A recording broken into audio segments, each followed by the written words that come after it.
আচ্ছা তুই আমার একটা কথা, তুই আমার বেস্ট ফ্রেন্ড না? এখন আমি যদি আমার বেস্ট ফ্রেন্ডের সাথে কোনো ঝগড়াঝাটি না করি তো কার লগে করবো? আমি আমার বেস্ট ফ্রেন্ডের লগে ঝগড়া করবো, হ্যাঁ আমার লগে রাগ করে থাকবো, ও সেই আমার লগে হাইট দেখাবো, সরি, কারণ তুই আমার বেস্ট।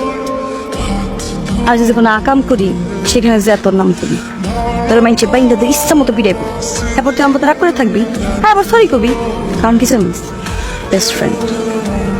শোন, এই পৃথিবীতে বেস্ট ফ্রেন্ড হচ্ছে সবচাইতে এমন, কারণ আমাদের জীবনে এমন এমন কিছু করতে থাকে যেগুলো আমরা কারোর কাছে শেয়ার করতে পারি না, এমনকি বাপ মার কাছে শেয়ার করা যায় না, কিন্তু বেস্ট ফ্রেন্ডের কাছে শেয়ার করা যায় এবং নিঃস্বার্থভাবে শেয়ার করা যায়, কোনো দ্বিধা ছাড়া। আমি তুই চিন্তা করে দেখ, যেখানে আমার জীবনের সবচেয়ে একটা গুরুত্বপূর্ণ জায়গায় রাখছি সেখানে আমার লাগে একটু মাইর খেতে পারবি না তুই?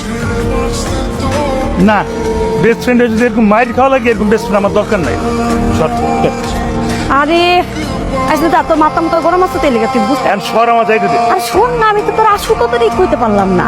আসল কথা হন, আমার স্কুলে যাওয়ার পথে হাতের বাম পাশে লাল মিয়ার কমলা বাগানটা শুনি আছে। আমি যখনই পথ দিয়ে যাই কমলা বাগানের যে কমলাটি আমার দেখে তাকায় থাকে আর ডাকে, এই মিতু আয় আয়, দেখ আমরা পাইকে গেছি, আমগর মন বিড়া খা। যে সুন্দর কমলা দর্শিরি মনটা চাই, সবাই সাথে খেলাতে পারতাম, মাস লোক সামলানো যায় না রে, যায় না। ওই লাল মিয়া হাতের মধ্যে দুটা লাড়ি লইয়া রাস্তার মাঝখানে দাঁড়ায় থাকে, কেমনটা লাগে ক? আমি কি ঠিক করছি জানো? আজকে রাত্রে তোর যাবো কমলা বাগানে, লাল মিয়া যখন ঘুমাইবো দুটা বস্তা ইচ্ছা মতো সারাই দুটো কমলা খাবো, এরপর বড় ওর আগে তোর তো কমলা আছে সব সিরিয়াল লইয়া পড়বো, বুঝছস? ফাইনাল ঠিক রাত্রে বেলায় পড়বি, ফোন দিমু, ফোনটা ধরবি, যা। লাভ নাই।